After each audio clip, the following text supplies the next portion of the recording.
Hello, everybody. I hope y'all are having a good day.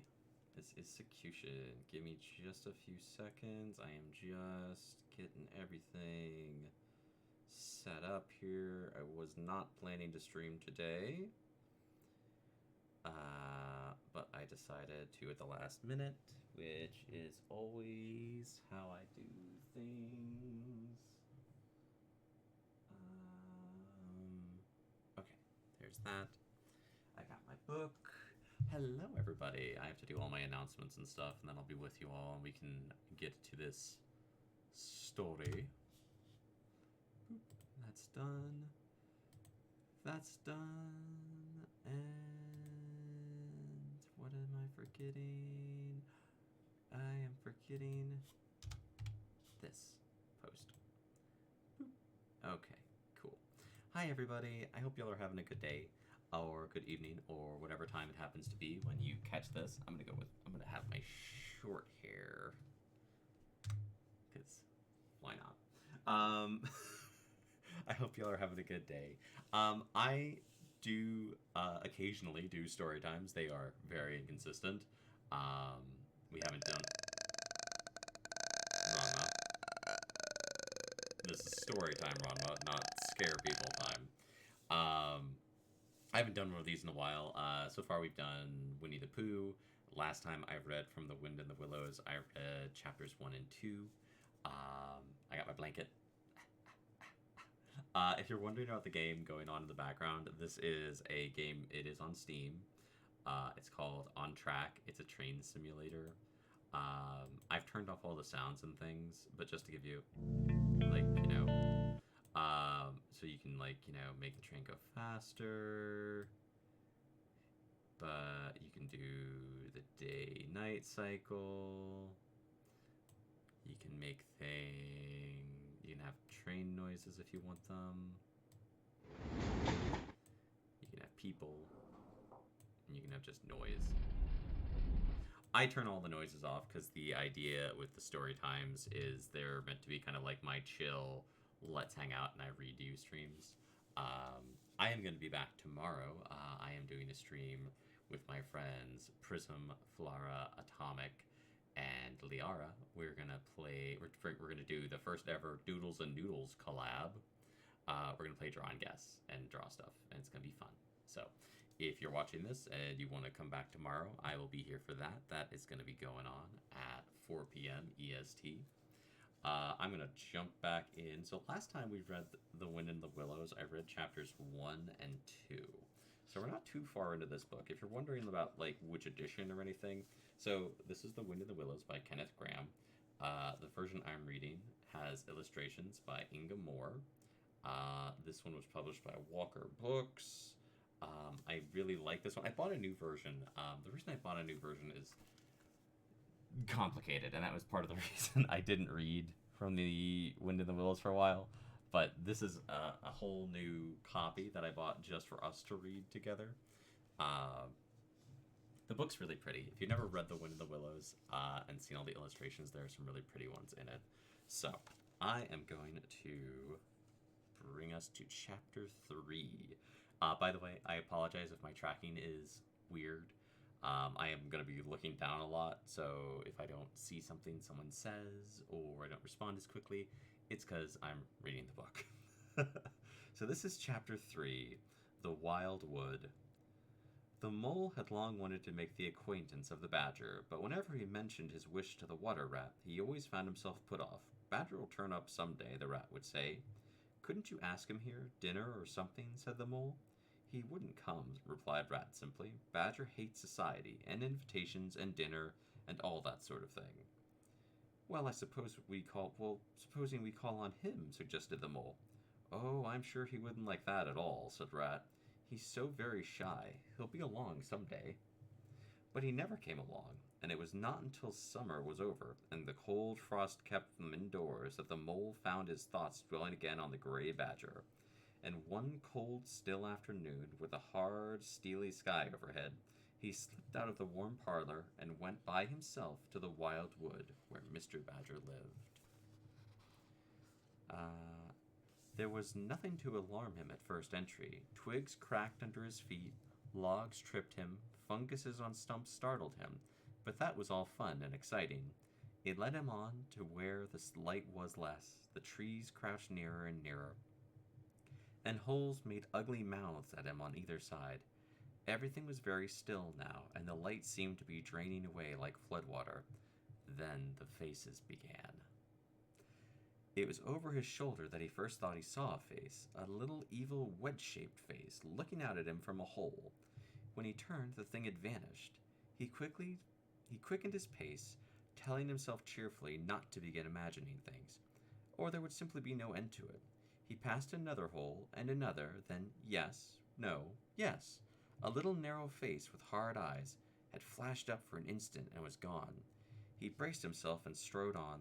Then suddenly every hole far and near seemed to possess its face, all fixing on him glances of malice and hatred, all hard-eyed and evil and sharp. If he could only get away from the holes in the banks, he thought, there would be no more faces. He swung off the path and plunged into the untrodden places of the wood. Hello, Pink Bubble Witch. I am reading The Wind in the Willows. Welcome in. Mole is in the wild wood. Very faint and trill it was when he first heard it. It made him hurry forward. Then it sounded far ahead of him, and made him want to go back.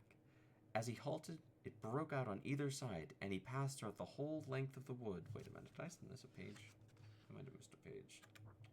There's like really pretty illustrations in this book. There's a sentence. There's like a full. I'm like holding the book up. There's a full page illustration of Mole just kind of like looking forlorn.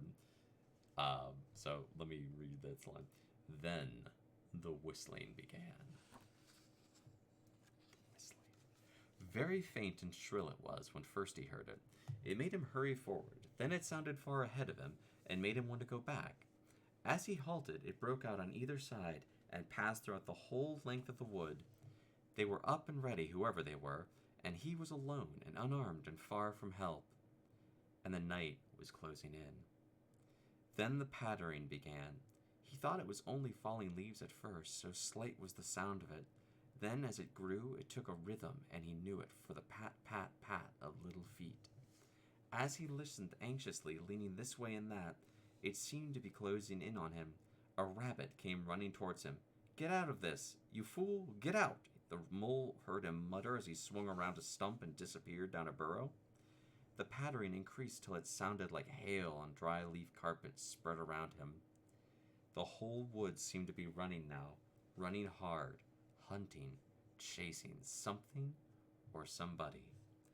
In panic, he began to run too. He ran up against things, he fell over things and into things. He darted under things, he dodged around things. At last he took refuge in the dark hollow of an old beech tree. He was too tired to run any further, and he could only snuggle down into the dry leaves and hope he was safe for the time. As he lay panting and trembling and listened to the whistlings and patterings outside, he knew the dread thing which other little dwellers in fields and hedgerows had encountered here and known as their darkest moment, the terror of the wild wood. Meantime, the rat dozed by his fireside, his paper of half-finished verses slipped from his knee. His head fell back and his mouth opened. Then a coal slipped, the fire cracked, and he woke with a start.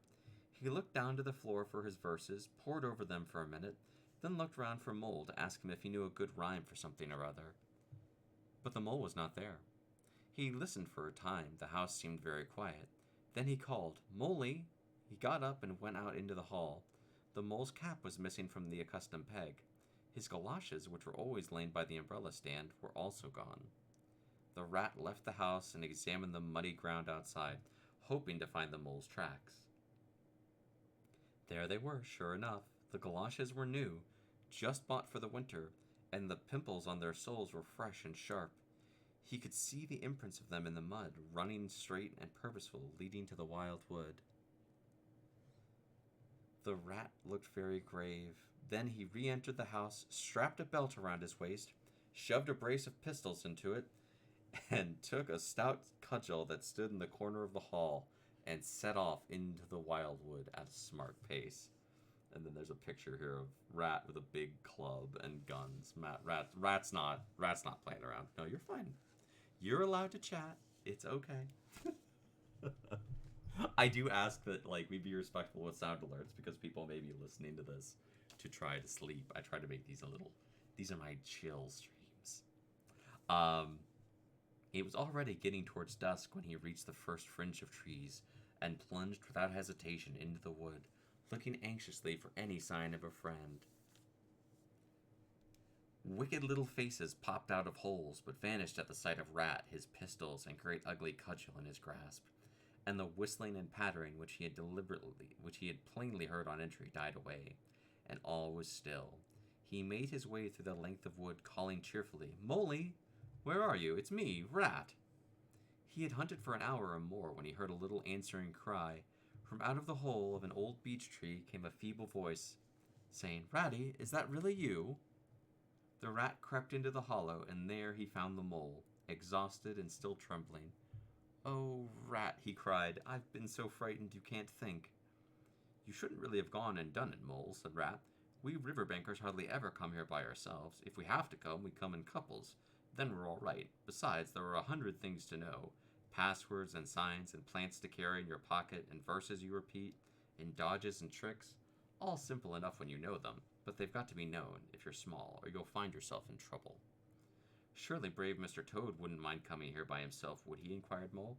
"Old Toad," said Rat, laughing heartily. "He wouldn't show his face here for a hatful of guineas." The Mole was cheered by the sound of Rat's laughter, as well as the sight of his stick and gleaming pistols, and he stopped shivering and began to feel himself again. "Now then," said Rat, "we really must make a start for home. It'll never do to spend the night here." "Dear Ratty," said poor Mole, "I'm simply dead beat. Let me rest a while longer and get my strength back." "Oh, all right," said the Rat. "It's nearly dark now anyhow, and there ought to be a bit of moon later." So the Mole got well into the dry leaves and stretched out and dropped off into sleep, while the Rat covered himself up for warmth and lay waiting with a pistol in his paw. When at last Mole was refreshed and woke with his usual spirits, the Rat said, "I'll just see if everything's quiet." He went to the entrance of their retreat, put his head out, then Mole heard him saying to himself, "Hello, hello, here is a go." "What's up, Ratty?" said Mole.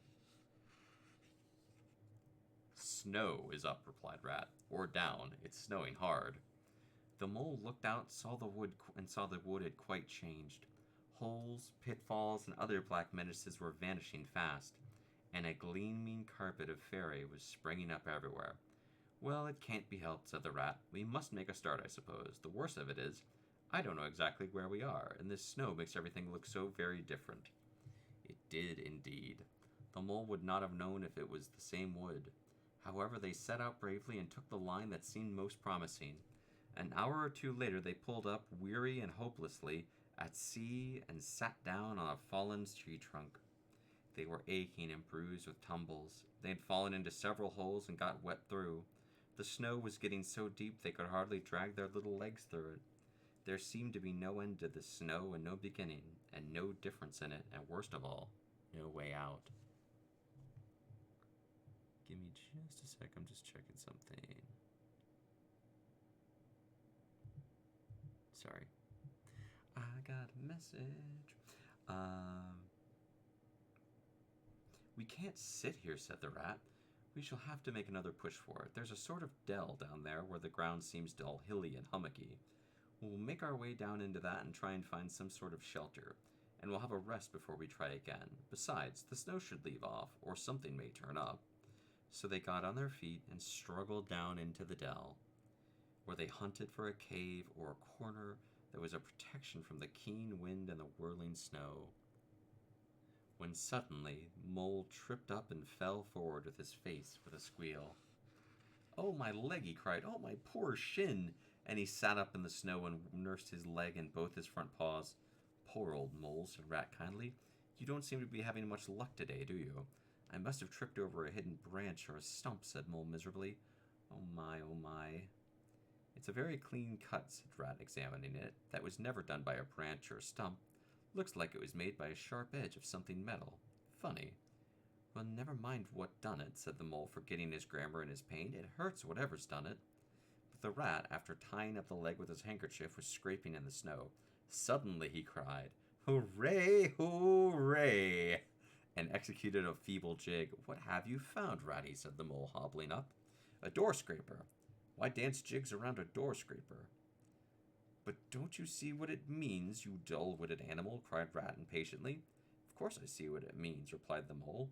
"It means that some very careless and forgetful person has left his door scraper laying around in the middle of the wild wood, just where it's sure to trip everybody up." Oh dear, cried Rat in despair. "Here, stop arguing and come scrape."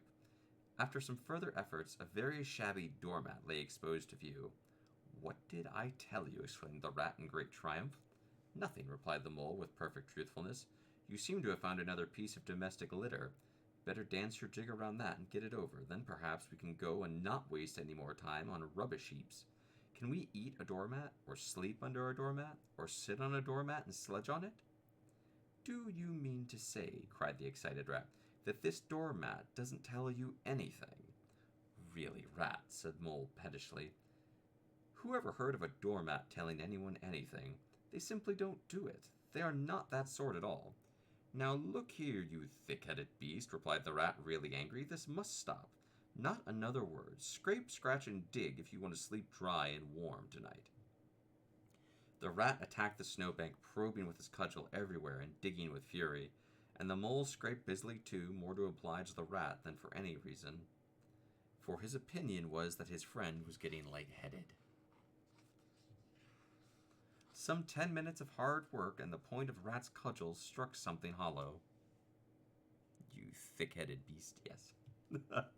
He called the Mole to come and help him. Hard at it they went, the two animals, till at last, in the side of what seemed to be a snowbank, stood a solid-looking little door, painted a dark green. An iron bell-pull hung by the side, and below it, on a small brass plate, neatly engraved in square capital letters read, "Mr. Badger." The Mole fell backwards on the snow with sheer surprise. "Rat," he cried, "you're a wonder! A real wonder, that's what you are. I see it all now. You argued it out, step by step, in that wise head of yours, from the moment I fell and cut my shin. And you looked at the cut, and your majestic mind said door scraper. And then you found the door scraper. Did you stop there? No. Some people would have been quite satisfied, but not you. 'Let me find a doormat,' says you to yourself. And of course you found your doormat. You're so clever. 'I believe you will find anything you liked. Now to find that door,' says you. Well, I've read about this sort of thing in books, but I've never come across it in real life. You're simply wasted here among us fellows. If only I had your head, Ratty. But as you haven't," interrupted Rat rather unkindly, "I suppose you're going to sit on the snow all night and talk. Get up and hang on that bell pull and ring as hard as you can while I hammer."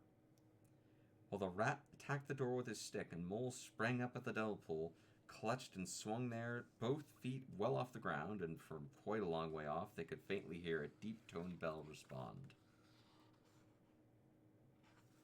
And that is Chapter 3. This is Chapter 4. Mr. Badger. They waited patiently for what seemed like a very long time, stamping in the snow to keep their feet warm. At last they heard a sound of slow, shuffling footsteps approaching the door from inside. It seemed, as if the Mole remarked to the Rat, like someone was walking in carpet slippers that were too large for him and down at the heel, which was intelligent of a Mole, because that's exactly what it was. There was a noise of bolts shot back, and the door opened a few inches to show a long snout and a pair of sleepy eyes. "Now the very next time this happens," said a gruff and suspicious voice, "I shall be exceedingly angry. Who is this time disturbing people at such of a night? Speak up." "Oh, Badger," said Rat. "Let us in, please. It's me, Rat, and my friend Mole, and we've lost our way in the snow." "Ratty?" exclaimed Badger in quite a different voice. "Come along in, both of you. Why, you must be perished. Well, I never. Lost in the snow, and in the wild wood, too, at this time of night." The two animals tumbled over each other in their eagerness to get inside, and heard the door shut behind them with great joy and relief. The Badger, who wore a long dressing gown and whose slippers were indeed very down at the heel, carried a flat candlestick and had probably been on his way to bed when their summons sounded. This is not the sort of night for animals to be out, he said. I'm afraid you've been up to some of your pranks again, Ratty. He shuffled on in front of them, carrying the light, and they followed him along, and to tell the truth, decidedly a shabby passage, into a sort of hall, out of which they could see other passages branching mysteriously. There were doors as well, stout oaken doors. One of these the Badger flung open, and they found themselves in the glow of a warm and fire-lit kitchen. The kindly Badger thrust them down to toast themselves at the fire, and bade them to remove their wet clothes and their boots. Then he fetched them dressing gowns and slippers, and bathed the mole's shins with warm water, and mended the cut with sticking plaster, till the whole thing was as good as new, if not better. Warm and dry at last, with weary legs propped up in front of them, it seemed to the storm-driven animals that the cold and trackless wild wood just left outside was miles and miles away, and all that they had suffered in it was a half-forgotten dream. When at last they were thoroughly toasted, the Badger summoned them to the table. They had felt pretty hungry before, but when they saw the supper spread for them, it seemed only a question of what they should attack first when all was so attractive, and whether the other things would wait till they had time to give them attention. Conversation was impossible for a long time, and when it was resumed, it was the regrettable sort that results from talking with your mouth full. The Badger did not mind that sort of thing at all, nor did he take any notice of elbows on the table, or everybody speaking at once as the animals told their story. He did not seem surprised or shocked at anything. He never said, "I told you so," or "just what I always said," or remarked that they ought to have done so and so, or ought not to have done something else. The mole began to feel very friendly towards him. Supper finished, and they gathered around the glowing embers of the great fire, and thought how jolly it was to be sitting up so late and so full. And after they had chatted for a time, the Badger said, "Well, it's time we were all in bed." He conducted the two animals to a long room that seemed half bedchamber and half loft. Who messaged me? I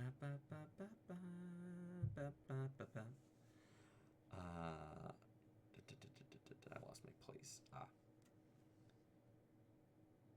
The Badger's winter stores took up half the room, but the two little beds on the remainder of the floor looked soft and inviting, and the linen on them, though coarse, was clean and smelled beautifully of lavender.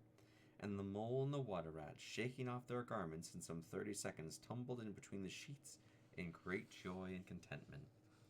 The two tired animals came down to...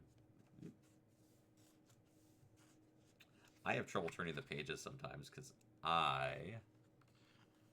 66. I want to make sure I'm not missing a page.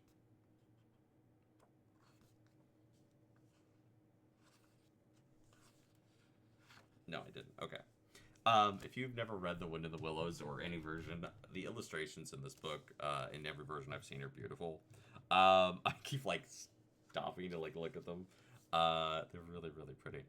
The two tired animals came down to breakfast very late the next morning and found a bright fire burning in the kitchen, and two young hedgehogs sitting on a bench at the table eating oatmeal porridge out of wooden bowls.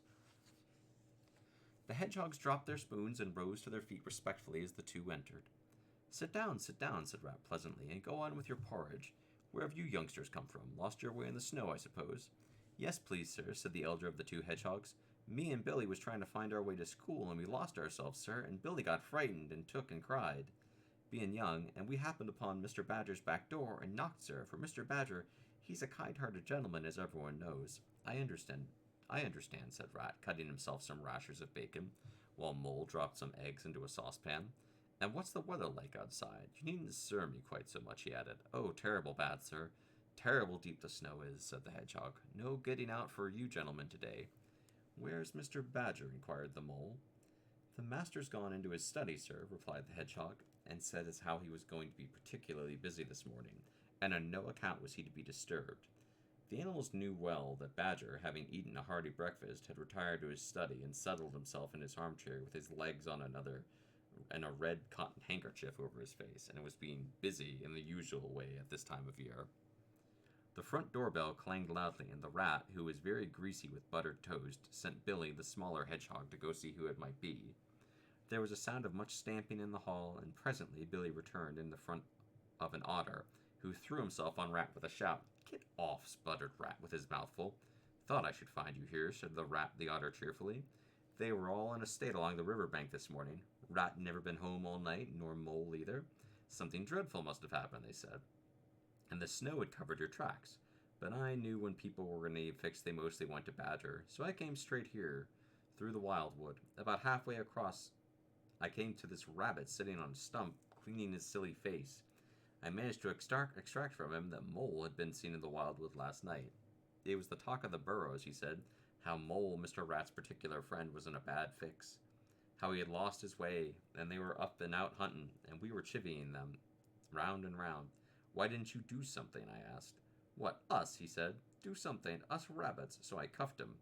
There was nothing else to be done. At any rate, I hadn't learned something useful, and if I had had the luck to meet them, I'd have learned something more, or they would have. "Weren't you nervous?" asked the Mole. "Nervous?" the otter laughed. "I'd give 'em nerves if any of them tried anything on me. Here, Mole, fry me some of the slices of ham. I'm hungry, and I've any amounts to say to Ratty here. Haven't seen him for an age." So the good-natured Mole, having cut some slices of ham, set the hedgehogs to fry it, and returned to his own breakfast, while the otter and Rat talked river shop. A plate of fried ham had just been cleared and sent back for more, when the Badger entered, yawning and rubbing his eyes, and greeted them. "It must be getting on for the luncheon time," he remarked to the otter. "Better stop and have it with us. You must be hungry this cold morning." "Rather," replied the otter, winking at Mole. The hedgehogs, who were just beginning to feel hungry again after working so hard at their frying, looked timidly up at Mr. Badger, but were too shy to say anything. "You be off to your mother," said the Badger kindly. "I'll send someone with you to show you the way." He gave them a sixpence apiece, and they went off. Presently they all sat down at luncheon together. The Mole found himself next to the Badger, and as the two were still deep in river gossip, he took the opportunity to tell Mr. Badger how homelike he felt with him. "Once underground," he said, "you know exactly where you are. Nothing can happen to you, and nothing can get at you. Things go on all the same overhead, and you don't bother much about them. When you want to go, up you go, and there the things are, waiting for you." The Badger beamed at him. "That's exactly what I say," he replied. "There's no security or peace except underground. Look at Rat now. A couple of feet of flood water, and he's got to move into hired lodgings. Take Toad. I say nothing against Toad Hall. Quite the best house in these parts as a house. But suppose a fire breaks out. Where's Toad? Supposing tiles are blown off or the windows get broken. Where's Toad? No, up and out of doors is good enough to roam about and get one's living in. But underground, that's my idea of a home." The Mole assented heartily, and Badger got very friendly with him. "When lunch is over, I'll take you around this little place of mine." Accordingly, when the other two had settled themselves into the chimney corner and had started a heated argument on the subject of eels, look at my blanket, it's wild.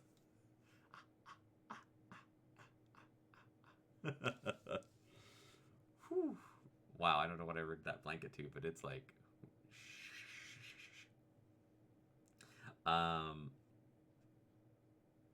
Accordingly, when the other two had settled themselves onto the chimney corner and had started a heated argument on the subject of eels, Badger lighted a lantern and bade the Mole to follow him. Crossing the hall, they passed down one of the tunnels, and the wavering light gave glimpses on either side of rooms, some mere cupboards, other nearly as broad and imposing as Toad's dining hall. A passage at right angles led into another corner, and here the same thing was repeated. The Mole was staggered at the size of it all, at the length of the dim passages, and the vaultings, the pillars, the arches. "How on earth," said Badger. "Or how on earth, Badger," said the Mole at last, "did you do all of this? It's astonishing." "It would be astonishing," said the Badger, "if I had done it. But as a matter of fact, I did none of it, only cleaned out the passages as I need them. You see, long ago on the spot..." Hello, Pichu. We are having a story time. I am reading The Wind in the Willows by Kenneth Graham. Welcome in. I hope you enjoy. Ooh, someone's been a naughty, naughty pebble. That is, of course, the voice of Prism's play. Prism's going to be here tomorrow at 3 p.m. or no, 4 p.m. EST, 3 p.m. CST. We're gonna hang out with our friends Atomic, Flora, Liara, and of course Prism. We're gonna do a draw and guess collab. So it's gonna be my first big collab since I debuted my model. So yeah, come back for that tomorrow if you want to hang out with them and see some really cool art. It would be astonishing, said the Badger, if I had done it, but as a matter of fact, I did none of it. Only cleaned out the passages as I needed them. You see, a long time ago, on the spot where the wildwood waves now, before it had ever planted itself and grown, there was a city. A city of people, you know. Here, when we were standing, they walked and talked and carried on their business. They were a powerful people, and rich, and great builders. But what's become of them all? Said the Mole. Who can tell, said Badger. People come, they stay for a while, and they go, but we remain. There were badgers here long before the same city ever came to be, and now there are badgers here again. When they got back to the kitchen again, they found Rat very restless. The underground atmosphere was getting on his nerves, and he seemed to be afraid that the river would run away if he wasn't back there to look after it. He had his overcoat on and his pistols thrust into his belt again. Come along, Mole, he said. We must get off while it's light. I don't want to spend another night in the wild wood. It'll be all right, said Otter. I'm coming with you. I know every path blindfolded. And if there's a head to be punched, you can rely on me to punch it.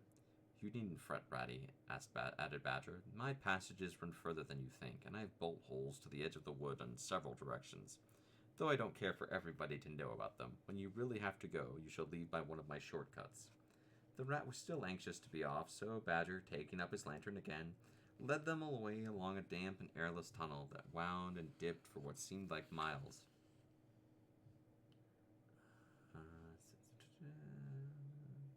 At last, daylight began to show itself through the tangled growth overhanging the mouth of the passageway, and the Badger, bidding them a hasty goodbye, pushed them through, made everything look as natural as possible again with brushwood and dead leaves, and retreated.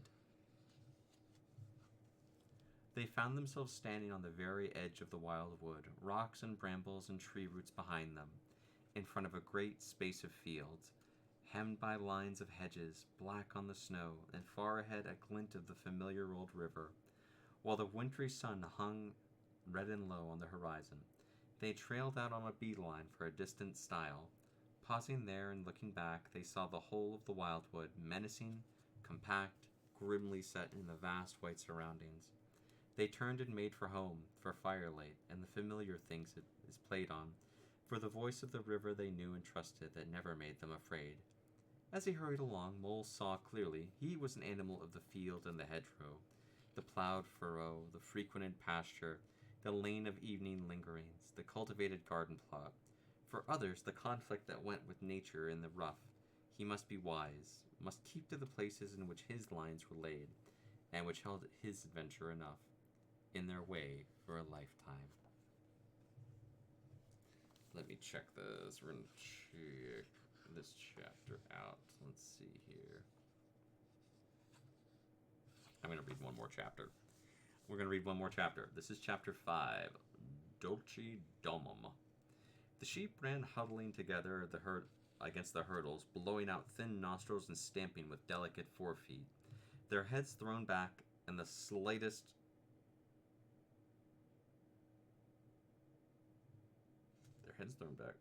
and a light steam rising from the crowded sheep pen into the frosty air as the two animals hastened by in the high spirits. They were returning across country after a day's outing with Otter, and the shades of the short winter day were closing in. They had heard the sheep and had made for them, and now, leading from the sheep pen, they cracked and found a beaten trail. It looks as if we're coming to a village, said Mole, slackening his pace. Oh, at this season of the year, said Rat. They're safe indoors by this time. Men, women, children, and all. We shall slip through without any bother. The rapid nightfall of the mid-December had quite beset the little village as they approached, and on soft feet, and over the first thin fall of a powdery snow. Little was visible but squares of dusky orange-red on either side of the street, where the firelight or camp-light of each cottage overflowed through the casements into the dark wood world without. Most of the low latticed windows were innocent of blinds, and moving from one to another the lookers... Great. I think I got it, but just in case... What? Tell me the whole thing again. I wasn't listening. What? What? Arby, how dare you? Arby, welcome in. I am reading The Wind in the Willows by Kenneth Graham. This is our bedtime story. Thank you for the Tangia. I appreciate it. Let me get back to... Here we go. Here we go. Most of the low latticed windows were innocent of blinds, and moving from one to another, the lookers in, so far from home themselves, watched a cat being stroked, a sleepy child picked up and huddled off to bed, or a tired man stretch and knock a pipe out of the end of a smoldering log. But it was the one little window with its blind drawn down that the sense of home got most close-sighted. Against the blind hung a bird cage, clearly silhouetted. On the perch, the fluffy occupant, head tucked well into feathers, seemed so near to them as to be easily stroked had they tried. As they looked, the sleepy little fellow stirred, shook himself, and raised his head. They could see the gape of his tiny beak as he yawned in a bored sort of way, looking around, and then he settled again. Then a gust of bitter wind took them in the back of the neck. A small sting of frozen sleet woke them from their dream, and they knew their toes to be cold, and their legs tired, and their own home a distant, weary way. Once beyond the village, they could smell the friendly fields again, and they braced themselves for the last long stretch, the home stretch, the stretch that we know is bound to end in the rattle of a door latch, sudden firelight, and the sight of familiar things greeting us. They plodded along steadily and silently, each of them thinking his own thoughts. The mole ran a good deal on supper, and it was pitch dark, and it was all strange country to him as far as he knew.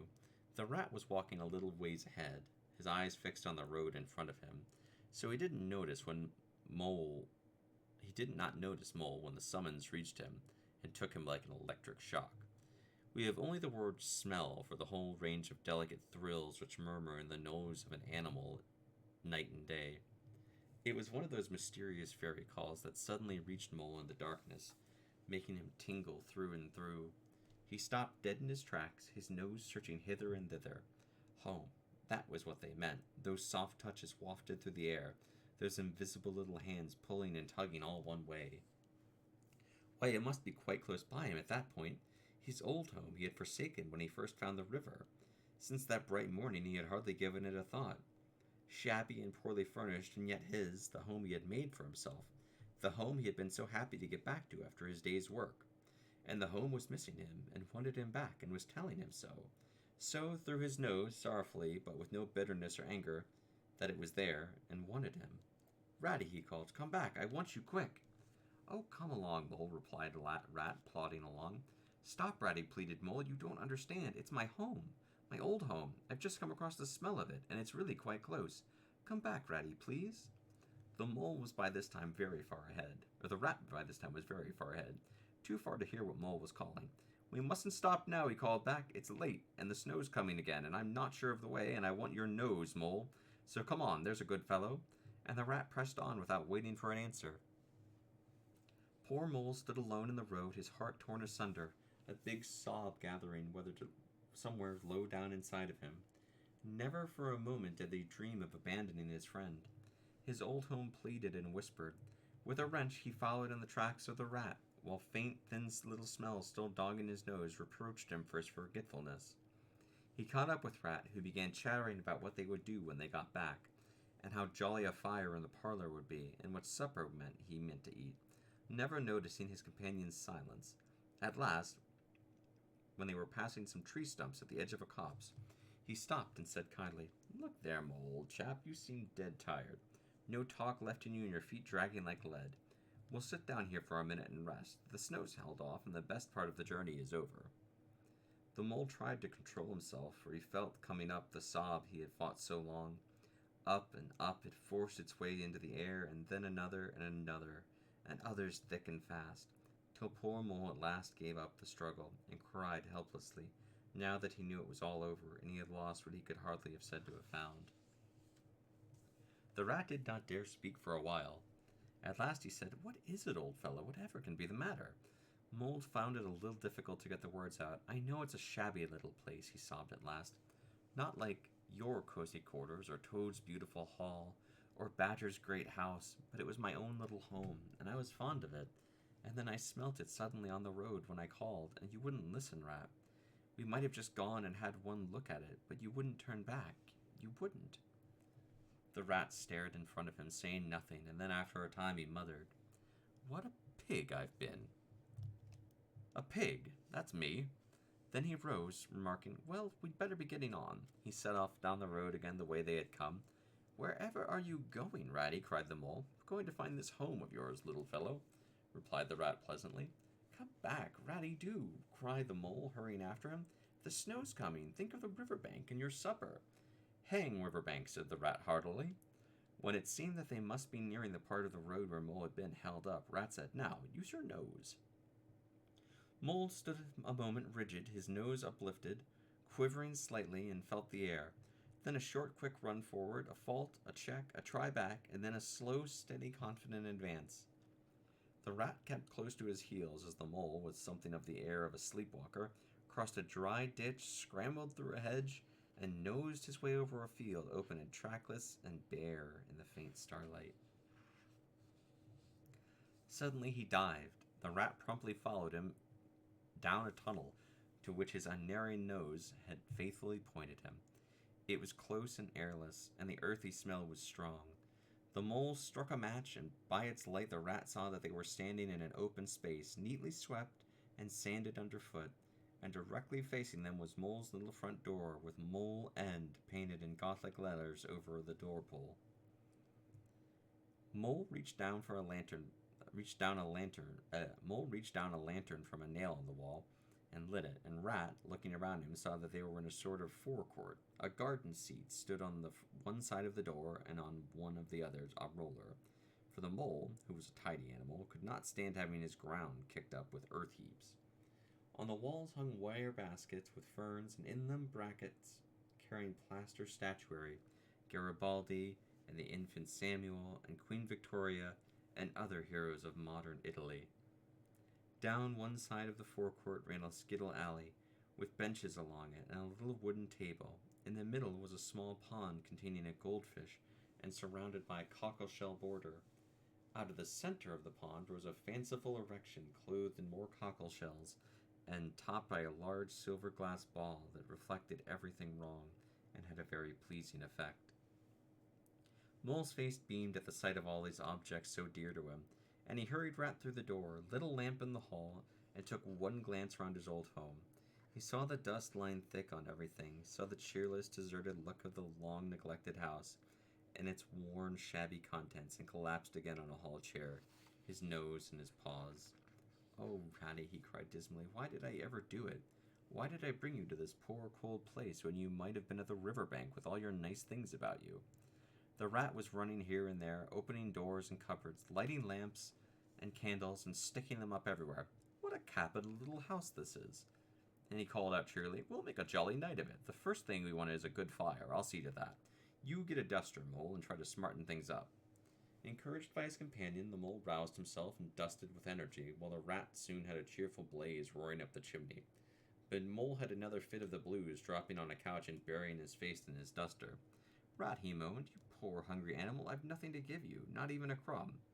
"What a fellow you are for giving in," said Rat. "Why, only just now I saw a sardine opener on the kitchen dresser, quite distinctly, and everybody knows that means there are sardines about somewhere. Come with me and forage." They were hunting through every cupboard and drawer. The result was not so depressing after all, of course. It might have been better. A tin of sardines, a box of Captain's biscuits, nearly full, and a German sausage in silver paper.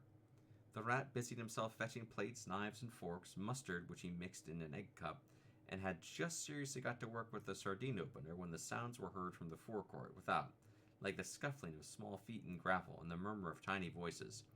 "All in a line. Hold up the lantern a tiny bit, Tommy. No coughing after I say 1, 2, 3. Come on, we're all awaiting." "What's up?" inquired the rat. "I think it must be the field mice," replied Mole, with a touch of pride in his manner. "They go round carol singing regularly at this time of year. They're quite an institution in these parts, and they never pass me over. They come to Mole End last of all, and I used to give them hot drinks and supper, too, sometimes, when I could afford it. It will be just like old times to hear them again." "Let's have a look at them," cried the rat, jumping and running to the door. In the forecourt, lit by the dim rays of the horn lantern, some 8 or 10 little field mice stood in the semicircle, red worsened comforters round their throats, their four paws thrust deep into their pockets, their feet jiggling for warmth. With a bright, beady eye, they glanced shyly at each other, sniggering a little, sniffing and applying coat sleeves a good deal. As the door opened, their shrill little voices rose up into the air. I won't make you all suffer through listening to me sing the carol, but they do have a little Christmas carol, and there's a cute picture of all the little field mice. That's cute.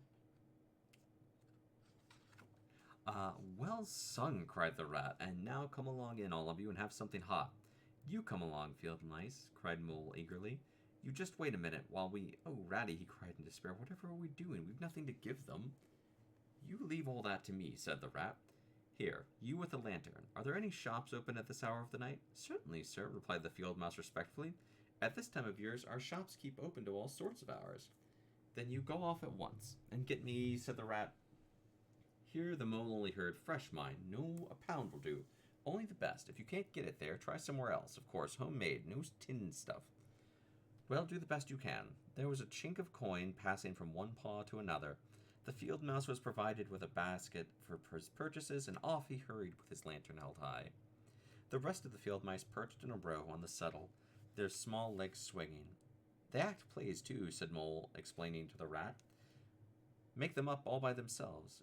They gave us a capital one last year about a field mouse who was captured at sea and made to row in a galley, and when they escaped and got home, his lady love had gone into a convent. Here, you were in it, I remember. Get up and recite a bit.